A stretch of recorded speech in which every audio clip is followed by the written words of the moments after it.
Mga kalingap, mga kaibigan, latest update tayo dito po sa trending na naman. Ito pong pag-ikot ni Kalingap Edo sa mga live stream.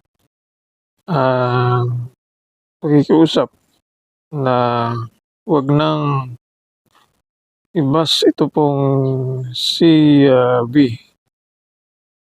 At dito nga nakikita natin ang effort ni Papa Eds.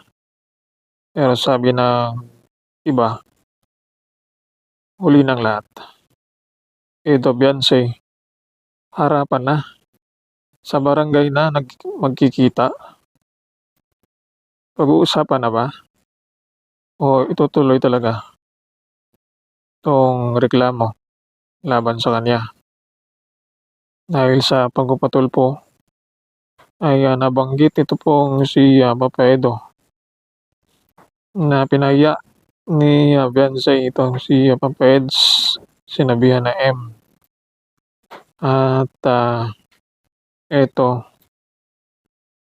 itutuloy ba o nagkakasundo na? Sinumbatan ba o meron ng pagkakasundo sa dalawang panig? Ito na ba ang utyat na magkapatawaran ang bawat isa sa kanila? O itutuloy talaga itong reklamo laban nito kay Papa Edo? Ito ang usap-usapan na pumunta na yung si Papa Eds at nakipagkasundo kay Beyonce pang kausapin, pang maibsan ang galit nito sa kanya dahil matindi ang selos at galit na namumuo sa puso ni Beyonce. Kung ano man ang nagawa ni Papa Edo ay di naman ganun kabigat para po sa mga viewers dahil alam natin na nagkagusto tong si V o kay Papa Eds. At kung sinasabi niya na ito po ay ginawa sa kanya, malamang ito ay kagustuhan niya rin. Hindi naman pinilit dahil alam niyang minahal niya itong taong ito, si Papa Edo. Dahil nga sa selos ay ito,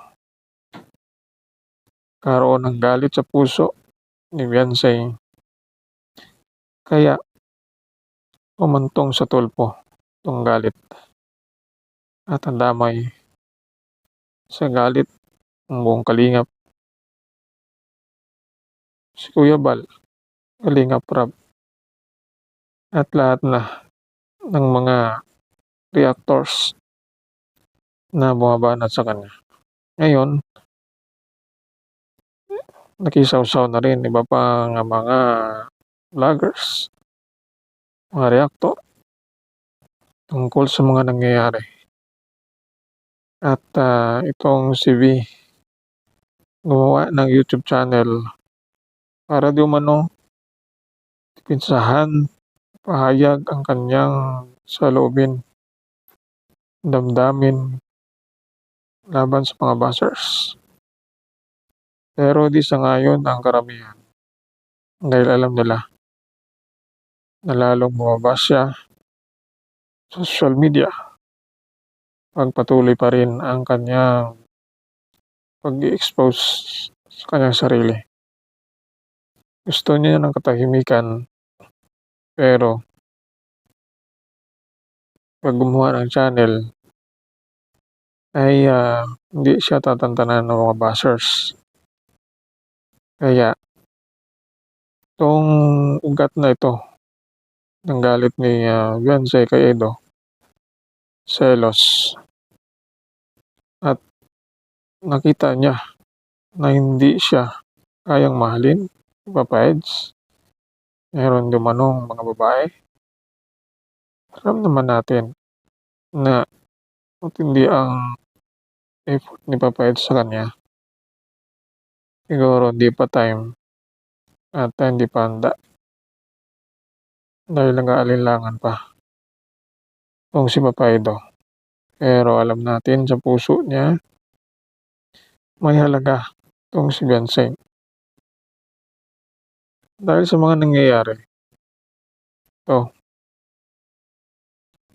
kung tutuloy nila 'tong reklamo laban kay Papa Edo, puwede naman pag-usapan kahit muna sa barangay muna, makipagkasundo, patawarin ni Beyonce ang pamilya 'tong si, Papa Eds o matindi pa rin itong puot sa kanyang puso. Kaya ito ay, pakikiusap ni Papa Edo sa mga kapwa niyang reactors, kalinga partners na huwag itapik, pero hindi na mapigilan. Huli na ang lahat, nandiyan na, pumutok na ang bulkan, sabi nila. Kaya unti-unti sa paglipas ng mga panahon, mga buwan ay, uupa na rin 'yan ang alab ng damdamin ng nadismaya tao laban kay, Beyonce. Ang gawin niya na lang humingi ng tawad, mag-sorry kay Kuya Bal sa buong kalingap, tanggapin ang pagkakamali at, ito, sinulsulan na ito ni Mang Iking. Kaya inaabangan natin kung kailan mag-live 'tong si, Beyonce. Dahil gumawa na ng channel, pino-post na ni Mang Iking na siya ay, mag-vlog. Kaya kung pinasok niya ito pong, YouTube, ay handa na siya sa mga bashers. At kahit sino na reaktor, kaya na siyang reaksyonan. At ang hiling niyang pagbubura ng mga videos niya, mahabang proseso pa. Kaya abangan natin ang resulta kung ano ang kahinatnan ng paggawa ni Beyonce ng kanyang channel at ano ang status nila ni Edo, kung tutuloy ba niya ang kaso o patawaran na sa isa't isa.